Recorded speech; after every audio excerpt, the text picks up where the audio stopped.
வாங்க கொல்லையில் போயிட்டு இன்றைக்கி வெண்டைக்காய் கத்திரிக்காய் இன்னும் என்னென்ன காய்கறி இருக்கோ எல்லாத்தையுமே பறிச்சுட்டு வந்துடலாம். பறிச்சுட்டு வந்து மதியானம் குழம்புக்கு வச்சுக்கலாம், பாக்கியை சேல்ஸுக்கு கொடுத்துடலாம். இப்போ ஃபஸ்ட்டு வெண்டைக்காயை பறிச்சுக்குவோம். இப்போ வெண்டைக்காயெல்லாம் பறிச்சுருவோம். இப்போ பாருங்கள் எப்படி பூ பூத்துருக்கு பாருங்கள், ஒரு செடியிலே எத்தனை பூ இருக்குது பாருங்கள். இந்த பாருங்கள், இப்போ எல்லாத்தையும் பறிச்சிடலாம்.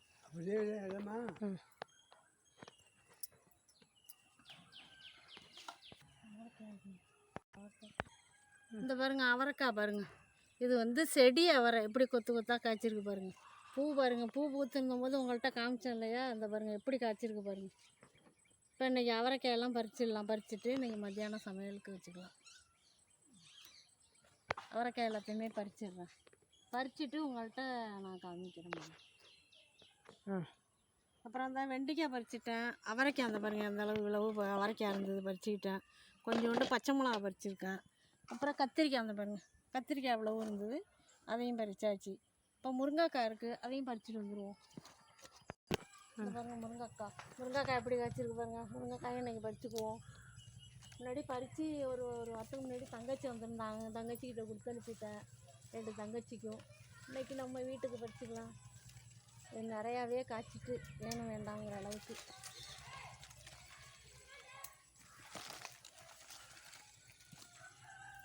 இது போதும், இன்றைக்கி குழம்புக்கு இது போதும்.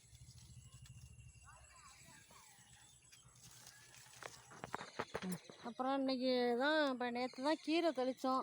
தெளிச்சுட்டு இப்போ இதுக்கெல்லாம் தண்ணி பிடிச்சிட்டோம். இது பாருங்கள், இது மிளகாக்கண்ணும் கத்திரிக்கண்ணும் தெளித்து வச்சுருக்கோம். அந்த முளைச்சி வந்திருக்கு. இது இன்னும் ஒரு 15 நாளில் ரெடி ஆகிடும். நம்ம எடுத்து வேறு இடத்துல வச்சுக்கலாம், எங்கே பார்த்தாலும் ஊனிக்கலாம். அப்புறம் பரங்கி விதையெல்லாம் போட்டிருக்கேன், போட்டு எல்லாம் முளைச்சி வந்துருக்கு பாருங்கள். இது வந்து பரங்கி செடி எல்லாம் போட்டிருக்கேன். பரங்கி செடி, சொர செடி எல்லாமே போட்டிருக்கேன். எல்லாமே காய்க்க ஆரம்பிச்சதும் உங்கள்கிட்ட காமிக்கிறேன். மாதுளை புத்து இந்த பாருங்கள் காய் காய்ச்சிட்டு இதெல்லாம் ஒரு காய் எல்லாமே இதில் இருக்கிறது எல்லாமே காய் ஆகிடும். பாருங்கள் முத்து வந்து சிகப்பாக இருக்கும். பறிக்கிற போது நான் காமிக்கிறேன் உங்கள்கிட்ட. முத்தட்டும் வாசலில் வச்சுருக்கு, இன்னும் பெருசாகவே இருக்குது. இப்போ அடுத்தது கத்திரி செடி ஒரு இது காய்ச்சிக்கிட்டு இருக்குது. இப்போ அடுத்தது இந்த கத்திரி செடி வச்சுருக்கோம். இப்போ தான் வச்சு இது வந்து ஒரு 10 நாள் இருக்கும். இதெல்லாம் ஒரு 15 நாளையிலேயே காய்க்க ஆரம்பிச்சிடும்.